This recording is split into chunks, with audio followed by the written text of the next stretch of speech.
From Chicago's Can TV, a look at the week's events is reported in the newspapers, in the blogs and online, and on radio and TV. This is Chicago Newsroom. Well, hi there. So welcome to the show. You know, it's funny how new people can just sort of thunder onto the political stage in an instant and command the narrative of the moment. Blaine Elementary's principal, Troy LaVierre, did that over the weekend when he wrote an op-ed in the Sun-Times. And he said the teachers have been publicly maligned and disrespected by Mayor Emanuel. He said Emanuel has ignored and even suppressed the voices of principals in order to advance City Hall's agenda for the schools. And he called the agenda teacher bashing, privatized choice, fly-by-night teacher licensing, and over-reliance on testing. LaVierre's comments brought a swift response from Barbara Byrd Bennett, though. She said she was surprised by this criticism.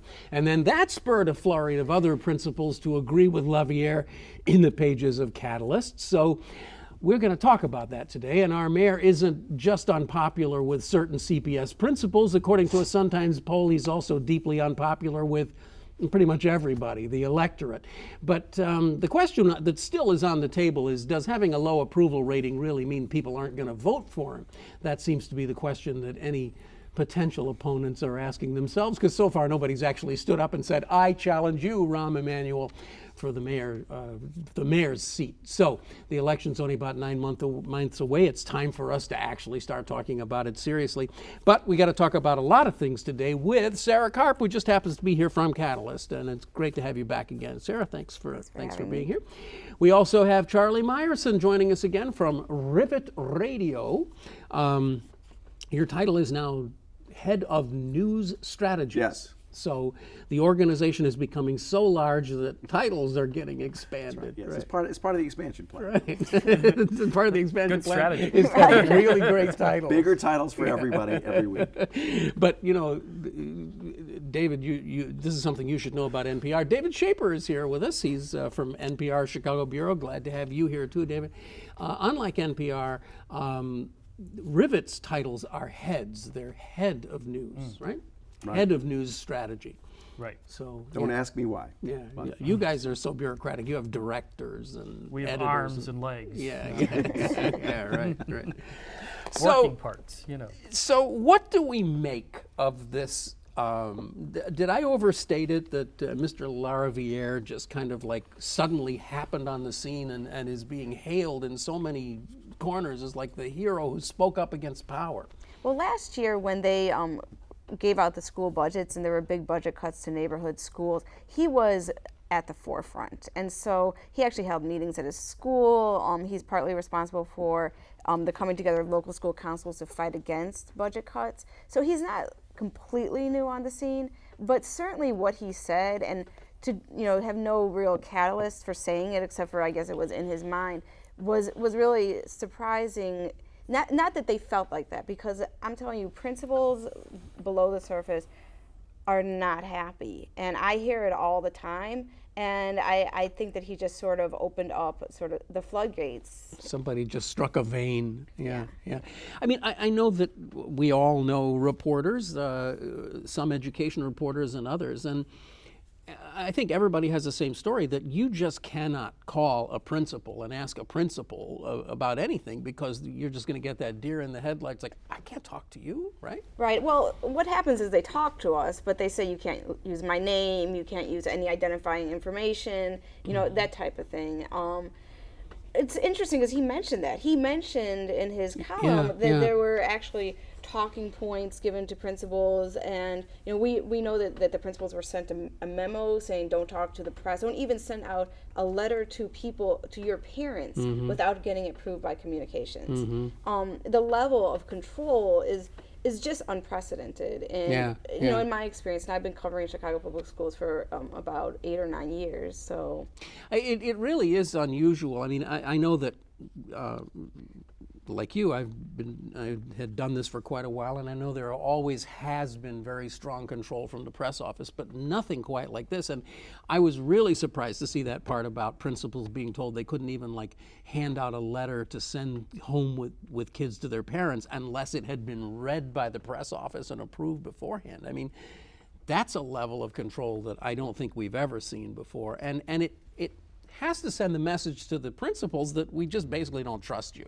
We just don't think you're capable of communicating our message. When I go out to interview a principal, if I get in, they send a communications person to sit next to me. Not every single solitary time, but if it's a story that they're a little more concerned about, they have someone sit next to me while I'm doing the interview. I mean, that's just such a waste of every human being's time. That's someone from the central office. Someone comes from out central to office the neighborhood communication. school. Right, and we'll sit there. And that is not just me. I mean, I think this is sort of protocol for most of the reporters. So, What happened to local control? You know, back Yeah, in the good 80s, we had the question. rise of the local school councils, which were supposed to assume much of the control, much of the ownership of what happened in local schools. Including selecting the principals. And now, yes, and that's all gone away, right? well, this is why he's got some power to do this. Mayor- is because, Mayor Emanuel? No, the Blaine principal. Yes, because okay. he, as a local school council, has power and is behind him. Because they are not on probation. Now, schools that are on probation, those principals, those local school councils do not have as much power.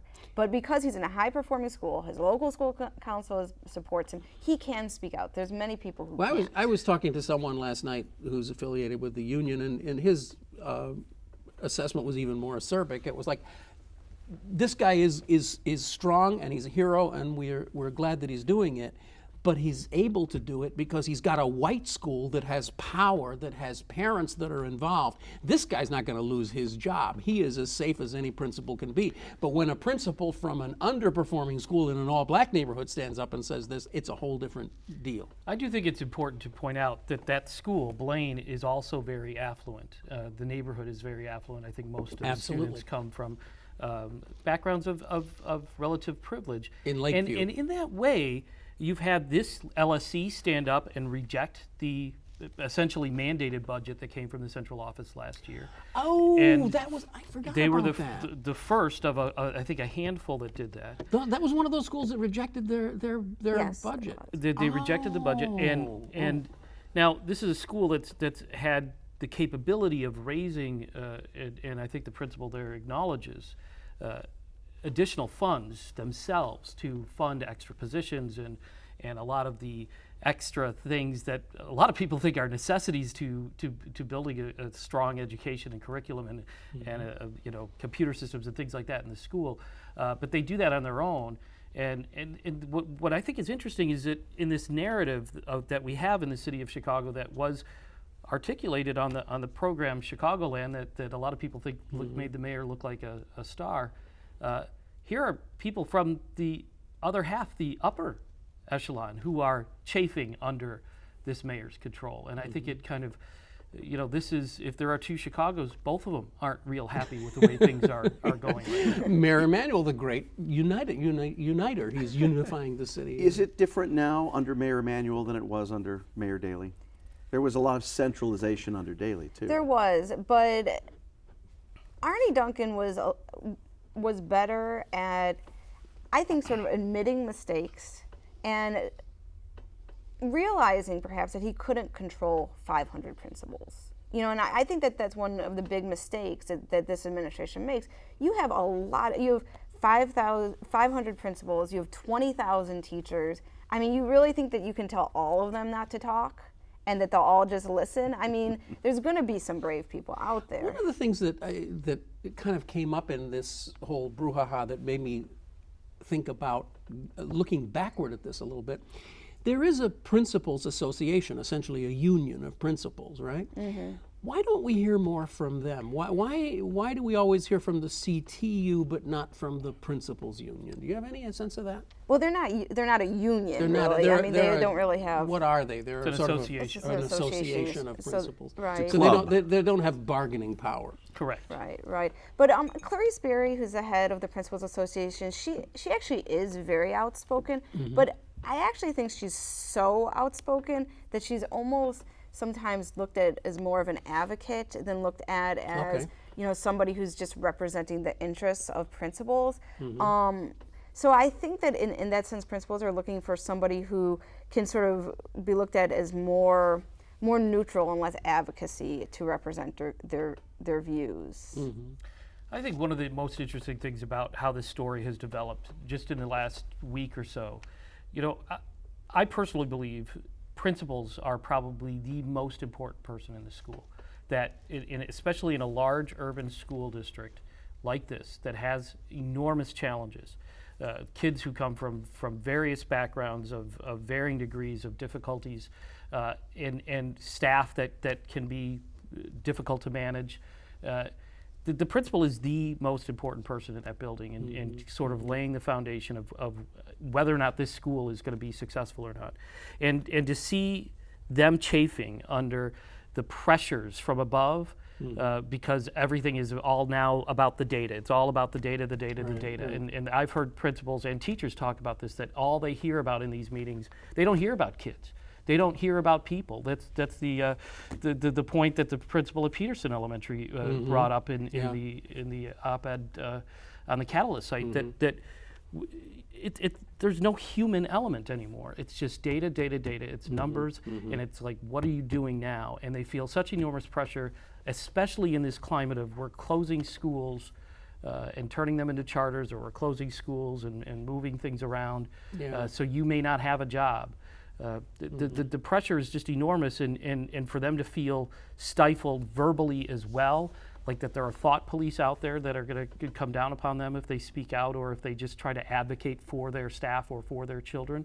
It really puts them in an enormously difficult position. It's interesting to look back. You've already brought up the much maligned Chicagoland series, and of course, there was a lot of conversation about Liz Dozier and Fenger High School, and she certainly was portrayed as a hero, and I'm sure she is a hero. But one of the two quick points. One that we made on the show earlier is that the part that seemed very much downplayed was the fact that even Liz Dozier is losing her I almost said audience, her students to the nearby charters. She's going like crazy to try to get people to come to school so that she can make her numbers, so that she can get her budget. She's going to be losing positions. But of course, the difference was because there was a CNN crew on hand, she could pick up the phone and call the mayor, and the mayor would come out and have a little conversation with her, which unfortunately, I guess Mr. LaVierre doesn't have that power, even though his school's a block or two away from the mayor's house. So there is a kind of a double standard here, and it brings me to the question of budgeting. And one of the things that was so ballyhooed a couple of years ago when they moved to this in-school budgeting thing. I know we talked about this before, the student-based budgeting. It seemed like such a good idea. It seemed so eminently fair. It's like, shouldn't a school be budgeted by how many students it has? But then when you see the other side of it, that's not the only thing that really should be driving what a school gets money for, you realize that it's a kind of a simplistic answer, isn't it? I mean, some schools may have fewer students, but really much more need for things than other bigger schools might have. And as I understand it, and correct me if I'm wrong, I mean, this is where I think the mayor has kind of indicated, and the Board of Ed's administration has indicated that this is, school-based budgeting, you'll actually have more control. It really puts shackles on the principals and the LSCs and how they can allocate their money, because it's a funding formula based on how many students you have. And if you have, say, a lot of veteran teachers, you may have higher paid teachers that now all of a sudden you have to look at rearranging the staff or increasing class sizes in order to keep certain teachers there, because you just may not be able to afford some of the higher paid, more experienced teachers. I consider myself lucky, having lived in a suburb, to raise my kids a block away from their school. We do a lot of talking in Chicago about neighborhoods and the strength and the importance of neighborhoods. And we also are aware that some neighborhoods in Chicago are desolate these days, losing population. Those tend to be the areas that suffer high crime rates.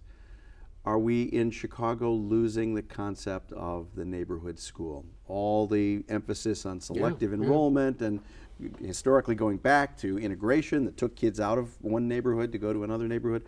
Is that a concept that's lost in Chicago? It's gone? I think it's gone, especially on the high school level. 2/3 of high school students do not go to their neighborhood high school. The neighborhood high schools that exist are these almost alternative schools, in the sense that they're itty bitty. So like you have 60 kids in a class. Like if you have 60 kids in your freshman class, how many options can you offer those kids? So these schools have just been drained. Places like Finger lost 30 staff members this year. I mean, 30 staff members. That's a huge. I mean, that's like a third of their staff just gone.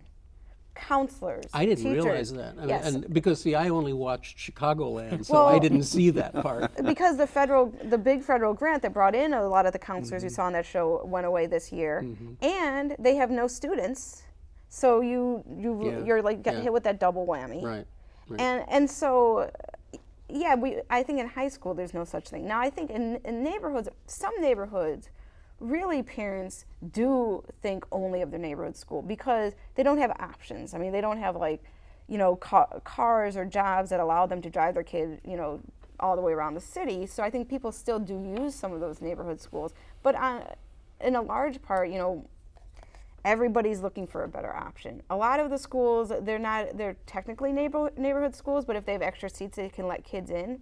And what principals were telling me last year is that they felt really bad because they were letting kids in from other neighborhoods, knowing it was going to kill the neighborhood school, 4 blocks away, but because they had slightly better test scores or a few, maybe an art program, they could draw those kids and they could get their budget up. And so, I mean, it really does pit the principals against principals, the schools against schools, in a way that I'm not sure is completely healthy. Right. So. And I mean, another way of looking at it is that I know I would look at it this way if I were a principal, is you have just shifted down onto me the responsibility of firing the staff that you didn't want to fire. So you just cut my budget and told me, pick a few people and fire them. It's like, hey, you want to fire my faculty, you fire them. Right. It's bad choices. It's like they're giving them the ability to make one of 2 bad choices. Moving slightly along from there, the Sun-Times got quite a couple of hits out of that 500-person poll that they did, but they found that there was very, very thin support for the mayor. And the other thing that the sort of second bite at the apple was this idea that the people of Chicago overwhelmingly, 99%, rejected the idea of a property tax increase, but seemed very much open to the idea of a financial transaction tax or a commuter tax or an income tax. And there actually was support for doing that, which I found amazing, to tell you the truth. I didn't think that there would be support for coming up with money to support schools and pensions and that kind of thing. Of course, others have pointed out that the question was illegitimate because the only one the city council has any control over is the property tax. But were you surprised to see those results? Did it mean anything to any of you guys? I wasn't completely surprised, and one of the things I found interesting about that part of the conversation, there just hasn't been a lot of discussion about, as we try to struggle with these massive pension problems, nobody said, what if we raised revenue to put money into the pension funds that we should have been putting in all along? That That's the city always been council off the refused to table. do, that Mayor Daley kicked the can down the road, and to use an overused cliche, as the state legislature did. Promises were made. We now have at the state level this pension reform plan put on hold until the courts can sort out whether or not it's constitutional. And this is interesting. This was just yesterday, right? Correct. Right. So we have this limbo with all these pension solutions, and nobody's actually kind of said. It's been hinted at here and there, but Karen Lewis with the Chicago Teachers Union comes out with, here are 3 specific ideas of how we could raise the revenue to put in money into the pension funds that should have been put in there all along. I have to tell you that I was gobsmacked a couple of days ago when I read, of all things, Crane's Chicago Business editorial saying, CTU has an idea here. Maybe there's something. And they said, yes, we're saying this. But they, of course, shot down the financial transaction tax and the commuter tax, as you might imagine. But they're all for the extension of the TIF money to buy bonds to fund the pensions into the future. And they actually sort of conceded that this is a commitment that we as a society made to these folks, and maybe we ought to honor at least part of that commitment. I was surprised. I'm thinking, first you see the citizens of Chicago saying, yeah, go ahead, you can tax me a little bit more for this, and Crane's saying, maybe we need to do this. And I'm getting a phone call. This is, okay, I am in so much trouble with the control room right now, but sorry, that's I'm me. supposed to, I'm supposed to leave my phone in the other room. So what's your reaction to that? Do you think that there's do you really think that the citizens of Chicago are willing to be taxed more? Come on, you got your finger on the. No, I don't think they are, but I think some people who have been polled are willing to say that they are. Right. And that, the other of course, question is, are the politicians willing, regardless of what people say, to approve a tax when they have to answer for election time? I do think it's important to point out that against the property tax, these were maybe better options if these people who took this poll, responded to this poll, felt wouldn't hurt them as much. And I think that's an important distinction. I think a lot of people feel like the property tax has been unfair and disproportionately affects those in maybe middle income or lower to mid income if they own property. Yeah, I don't think anybody is just real anxious to pay more in taxes. And I do think that the pension problem is significant, and there's no real easy answer. But when you have the possibility, and I think it's a strong possibility, that the courts can say, no, you cannot, under the Illinois Constitution, cut pension benefits, we're stuck. We're going to have to come up with the revenue. And then what's the plan? I mean, what is the plan right now? I mean, Madigan's passing the budgets that all depend on the income tax being raised and I mean staying where it is, and yet we have no plan for any alternatives here. If the pension changes fall through, and I mean, what's going to happen in late June? I got a voicemail for it's Barbara Bird Bennett. She was calling to say, no, she actually really was surprised. She was shocked. But so the thing that I wanted to ask about the well, I don't know. I actually kind of lost my train of thought. Let me pose a question. Maybe I can help. I don't know. Do you think, Ken, or does our distinguished panel think that, I mean, has the tough guy image that seemed to work so well for Rahm Emanuel in the election and early on in his administration become a liability? A liability politically? Politically, that's what the Sun-Times poll seems to indicate, that people are a little bit tired of this. It's interesting because, I'm sorry, Dave, it is interesting because on his election, I think that was his biggest asset, right? That he's a hard ass. I still think he's going to go around, he's going to kick people around and tell people what to do. And anecdotally, I think there's still some appeal there for people who who think Chicago needs a tough guy in charge. And I think the poll numbers that are showing disapproval, people feeling unsatisfied, is because people feel unsatisfied, not necessarily because he's the mayor and I'm going to vote for somebody else. But just that there's a lot of frustration out there, just like we're seeing in the schools. But what's the other option? I mean, that poll did not say, okay, will you vote for Charlie? Or will you vote for Sarah? Eligible. So there's no viable alternative yet. I mean, it's still 9 months away, but we don't have a challenger yet. And I think that if I were advising someone who was seriously trying to get into the race, that would be exactly what I would say, is that this opposition is theoretical, but at some more sort of lizard brain level, it's not. It's kind of like, no, we kind of like this guy who's kind of pushing people around. He has an enormous amount of money already. He's going to raise a ton more this year. Anybody who's thinking of challenging him is got to be either a self-made gazillionaire or have access to raising money that is going to keep paying. I mean, the reality is he's got a strong political machine behind him. That Mayor Emanuel is at this point, despite these poll numbers, pretty much looks unbeatable until we see a viable alternative. And look at all that he can give away over the next 9 months. I mean, already we start seeing just, who's getting a new park, who's getting a new community center, who's getting air conditioning, who's getting a new high school, everyone's going to get gifts. Now we're going to pay for it in a year because we're going to realize that we don't have any money, but We've been floating this idea on this show that if Bruce Rauner loses, he should run against Rahm Emanuel on the basis that he is a tougher guy than Rahm Emanuel. That would mean the end of their Montana vacations together. Was it Montana they go to? That seems like that's stressed as it is. You know, one thing about Emanuel that I do think the tough guy was sort of similar to Daley, so everybody kind of liked the tough guy. But I think the thing that he's missing is that he does not seem genuinely passionate about the things that he's talking about. And I think people sense that. I mean, I think he's. I mean, I having covered him, for a year, I don't think that's right. I think he is passionate about some things. Well, what I think he doesn't come off as passionate. What I think he lacks is compassion. Maybe that's it. He doesn't have that sense or of empathy.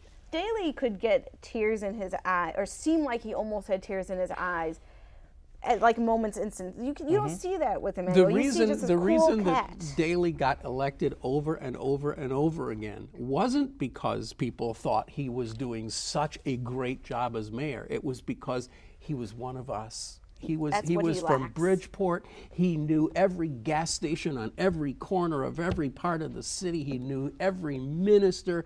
He knew everything. And that's what we wanted. I don't think that's why he got reelected. I think he got reelected for all the reasons that Sarah outlined. He got reelected because he had money. He was able to dispense power things. like He had crazy. political power and favoritism. I don't. Right. I mean, yeah, I don't. But there was sort of a likability there, this weird likability, because people thought he was a tough guy, but there was something about the way he approached the city that I think that Emanuel kind of lacks. He just lacks. So we got a fast food protest going on later on today, or going on all day today. By the way, that's going to be on CAN TV. Check your CAN TV listings. You'll be able to watch the replay of the live event that's happening this afternoon, or just happened if you're watching us at 6:30. Is there a Chicago significance to this? I mean, McDonald's obviously is the headquarters. Is that why they're picking on McDonald's? I think it's a universal thing, and I think the fast food industry just happens to be one of the most visible focal points for people who are paid low wages in this society. And my gut is this is the tip of the iceberg. It just happens to be where many of us on a daily basis interact with some of the people who are paid less in this society than so many others.